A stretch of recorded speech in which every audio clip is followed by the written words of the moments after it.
Գյումրի ընտրությունների իշխանությունը ունի մտահոգություններ, ամեն դեպքում ՔՊԱ-ականների ագրեսիվ հայտարարություններ,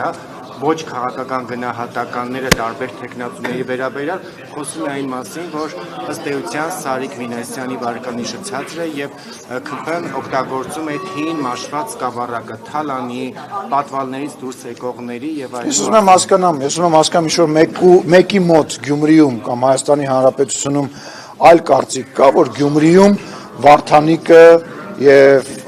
Մարտունը եւ մնացածը ներկայացնում են նախկին իշխանությունները, ինչ որ մեկի մոտ կասկած կա։ Տենց մարդ կա, որ ասում է մեկը կա, որ ասում է Վարդանիկը դա նոր քաղաքական ուժ է, պրոեվրոպական եւ նոր բարքերի։ Այդ մարդը, այդ տիկին բացեր հարցին պես պատասխանեցի կարելի է ես վերջացնեմ իմ պատասխանը։ Շնորհակալ եմ տիկին։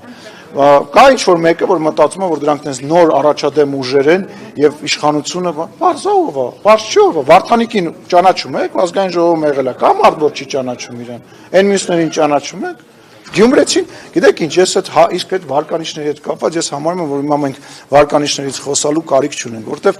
ես հավատում եմ Գյումրեցու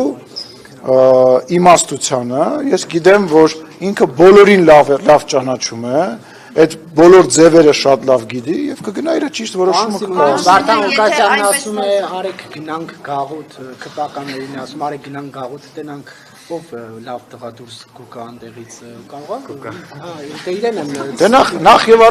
առաջ ինքը չի հասկացել ինքը որտեղ է հայտնվել։ Ինքը չի հասկացել որտեղ է հայտնվել, իսկ իր տեղը իրոք գաղութում է ինձ թվում, հա։ Որովհետև ես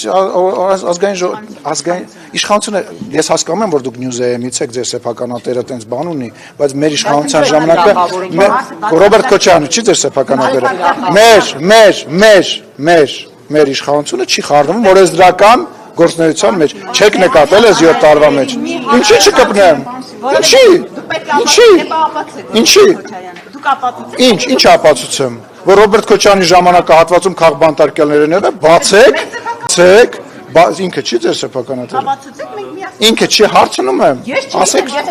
ես հերքեք։